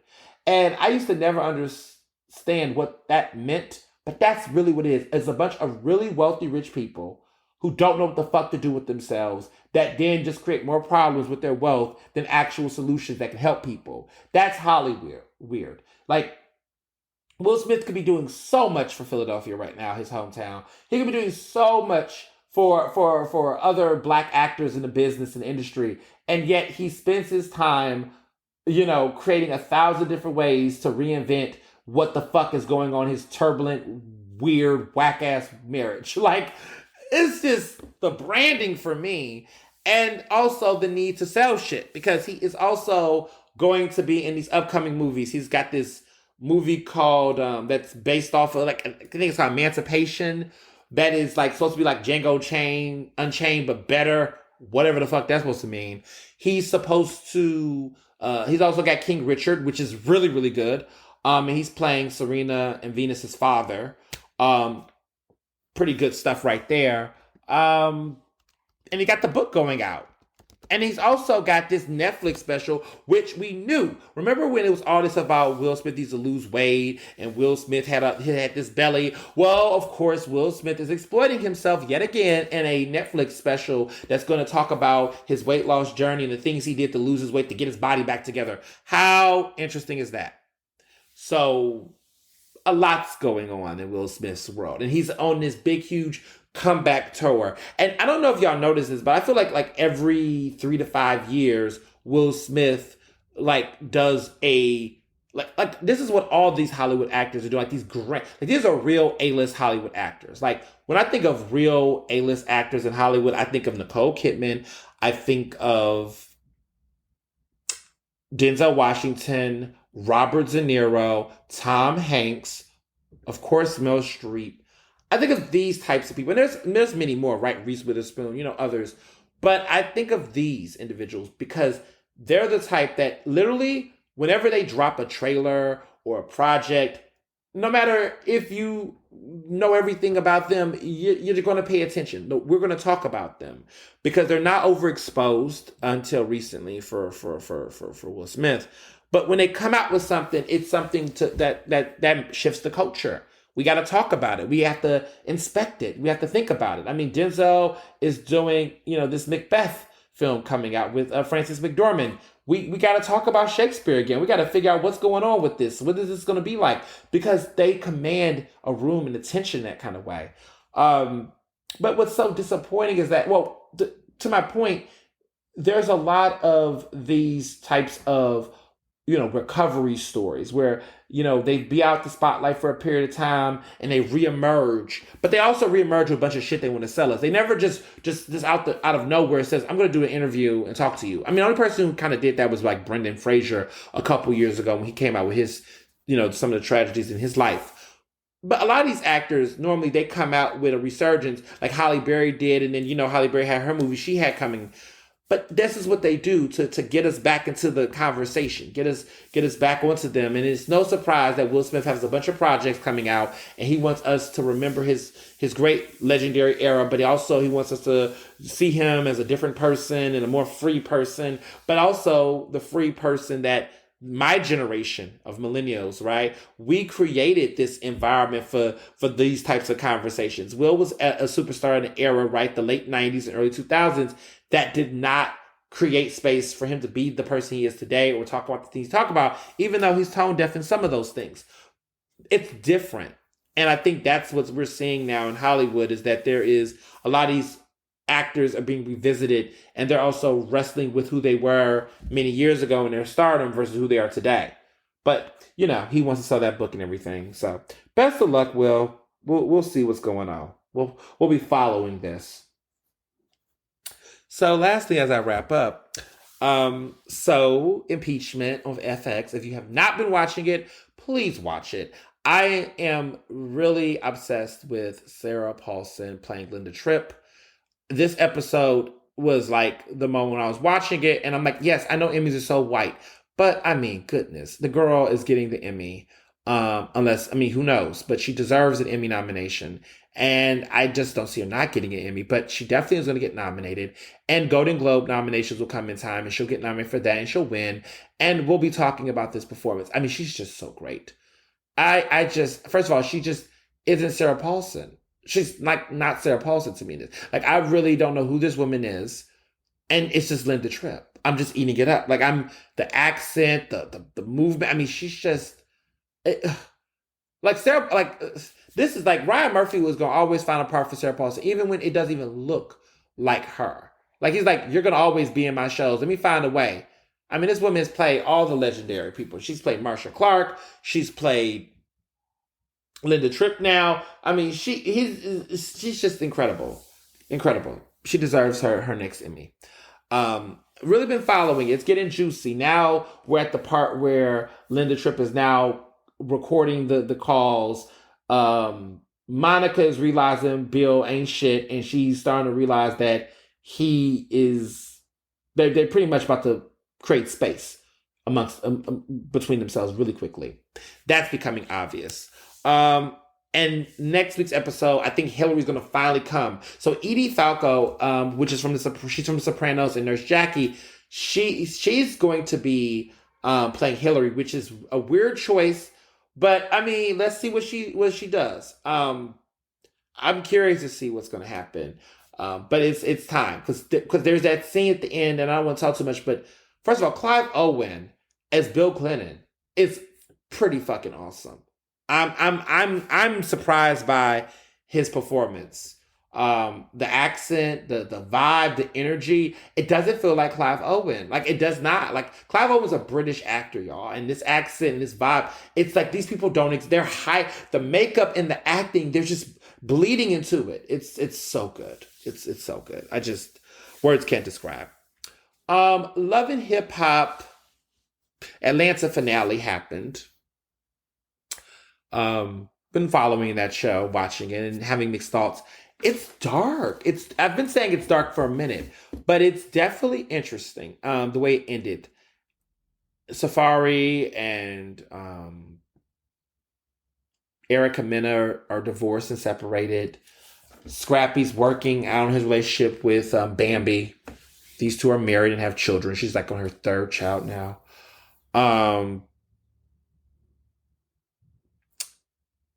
Yeah, it was. They had a group setting where they were like, it was these black men, like a black men group, and they were just talking about pretty much their life and experience. All of the men of the show and a couple other special guests.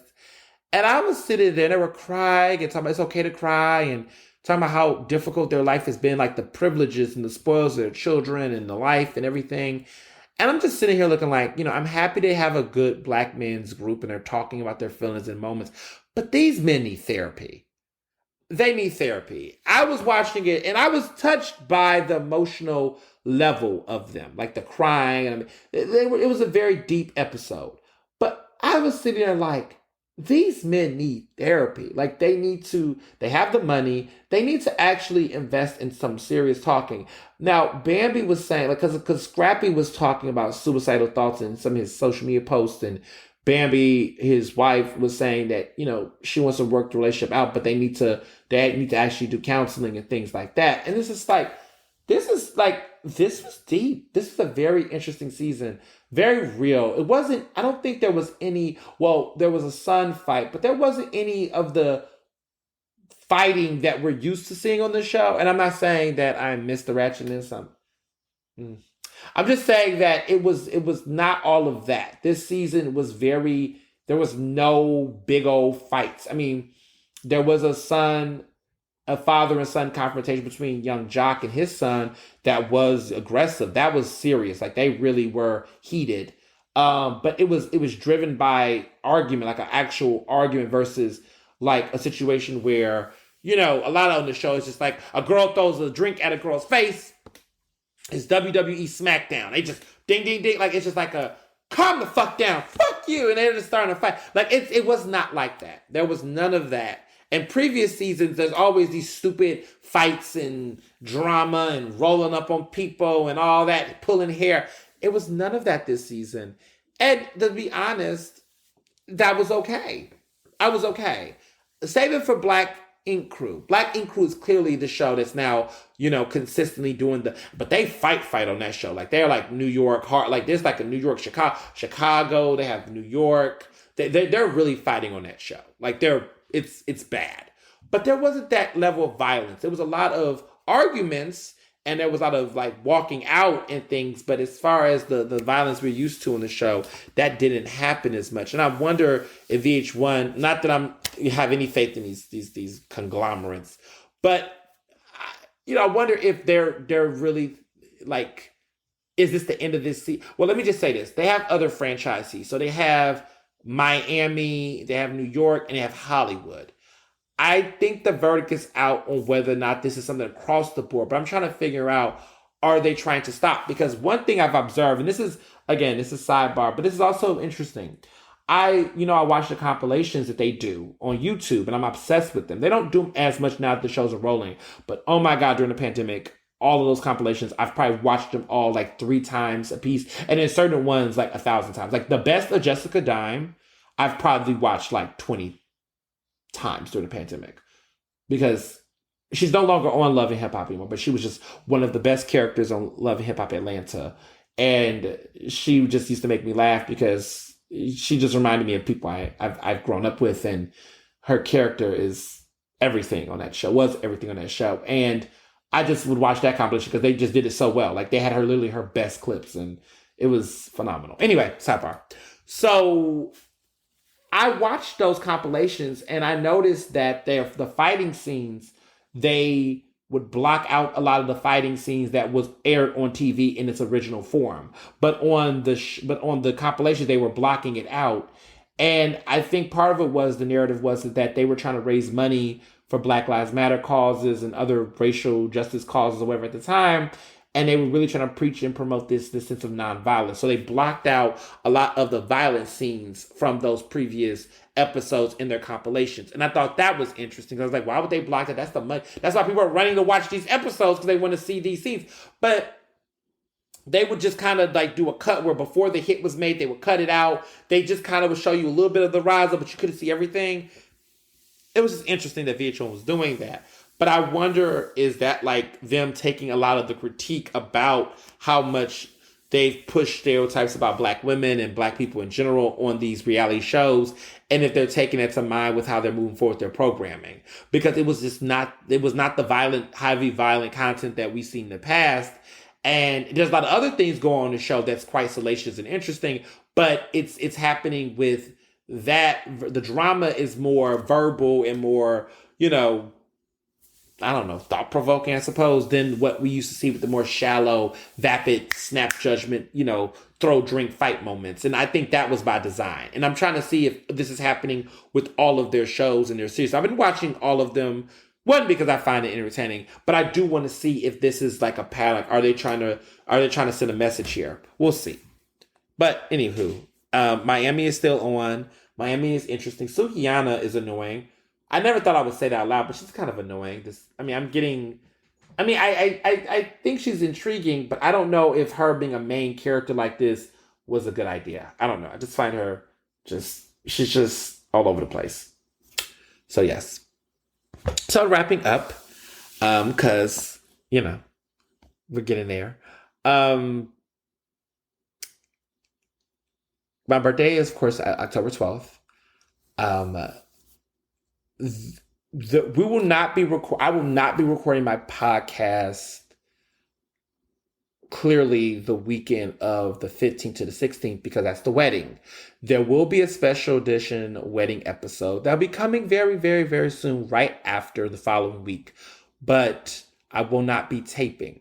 Now, I am doing a live recording of my podcast. Those tickets have went out to special selected fans and guests.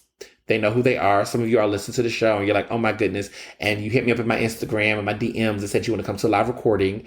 That is going to happen, of course, on my birthday, October 12th. Y'all know what time it's going to be and where it's going to be at and all that. It's a private party. It's going to be a good time. And I just want to say that it's going to be so fun. There's going to be so many surprises. And I'm so happy to see some of the fans and people who've loved the show to be a part of the live recording and have all the fun. Details will be coming very, very soon. But I wanted to put that out there, that episode is going to be produced. And I think that's going to come out the week of the birthday before the wedding, of course, but that time period. So I just wanted to tell y'all that for good old housekeeping and everything. And it's going to be fun, and stay tuned for all the excitement and more. And as always, be great and be best. Earnestly Speaking is recorded in Philadelphia, Pennsylvania, and can be found on Apple Podcasts, Google Podcasts, Spotify, and SoundCloud. To stay up to date with the latest on the show, follow me on Facebook, Twitter, and Instagram at Mr. Ernest Owens. Use the hashtag Ernestly Speaking to tell me what you thought about this episode, and check out my website at ernestowens.com.